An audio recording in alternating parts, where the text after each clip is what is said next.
नमस्कार दोस्तों।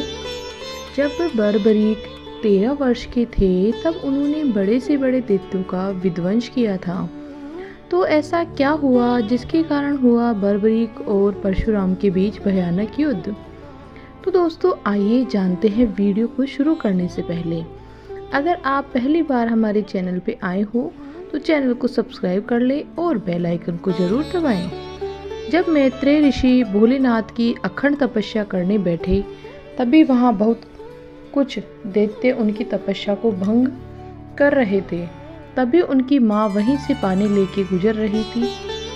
जैसे ही वह देखती है कि मैत्रेय ऋषि असहाय है तो वह अपने बाज को अपने पुत्र बर्बरीक के पास मदद का संदेश भेजती है। तो वह बाज निकल जाता है बर्बरीक को ढूंढने। उस समय बर्बरीक भोलेनाथ की तपस्या पूर्ण कर लेते हैं। वैसे ही भोलेनाथ वहां उपस्थित हो जाते हैं। भोलेनाथ कहते हैं वरदान मांगो वत्स। तो बर्बरीक कहते हैं कि मुझे बुराइयों को नष्ट करने वाला एक डंकार में धरती हिलने वाला पिनाक धनुष चाहिए। तो भोलेनाथ कहते हैं तथास्तु। और उसी समय भयंकर बिजली कड़कती है और पिनाक धनुष उत्पन्न होता है। और जैसे ही पिनाक धनुष बर्बरीक के पास आता है तो ऐसा लगता है मानो शिव खुद चला रहे हों बर्बरीक के साथ। बर्बरीक जैसे ही उस धनुष को धरती पर रखते हैं वैसे ही वहां धरती पर दरारें पड़ जाती हैं। और जैसे ही वह उसकी प्रत्यंचा खींचते हैं जो बड़े जोर जोर से ध्वनि उत्पन्न होती है जिससे कोसों दूर जा रही सेना भी हिल जाती है। उसी समय इनकी माँ के द्वारा भेजा गया बाज वहां पहुंच जाता है और बर्बरीक उनके संदेश को पढ़ लेते हैं और सोचते हैं कि कोई मेरी माँ को बहुत परेशान कर रहा है, मेरी माँ असहाय है। वैसे ही वह अपना धनुष छोड़कर बाज से भी तेज भागते हैं और वह कुछ ही क्षण में माँ के पास पहुंच जाते हैं और सामने खड़े दैत्यों को देखते हैं जिनकी आंखों में खून सवार था। ऐसा लग रहा था कि वह दैत्य सारा लहू पी जाएंगे। और हवा की तरह रूप लेकर बर्बरीक उन दैत्यों के सामने विशाल रूप लेकर खड़े हो जाते हैं। उनका विशाल रूप देखकर दैत्य घबरा जाते हैं और अदृश्य होने लगते हैं।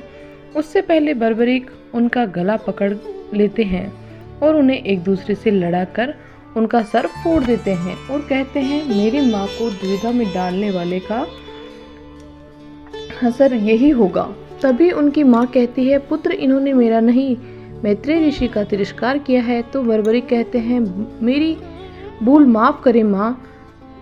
बर्बरीक को वरदान में मिला धनुष वापस लाना था ही।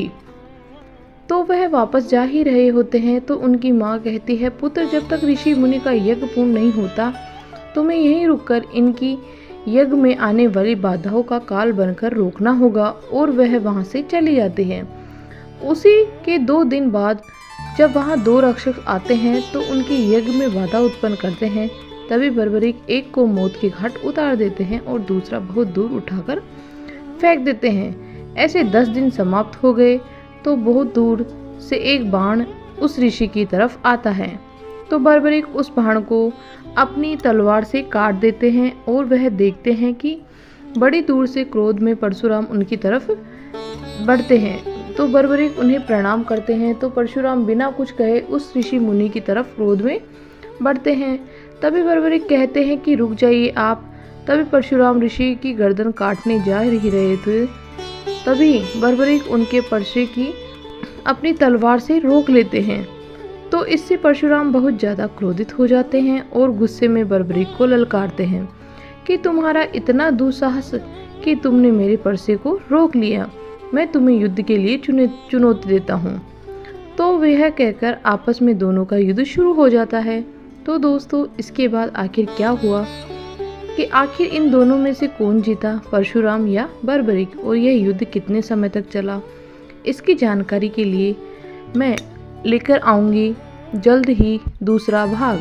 तब तक बने रहिएगा हमारे चैनल पर और बेल आइकन को ज़रूर दबाइए ताकि इसका दूसरा भाग जैसे ही आएगा तो आपके पास नोटिफिकेशन मिल सके। Thank you so much.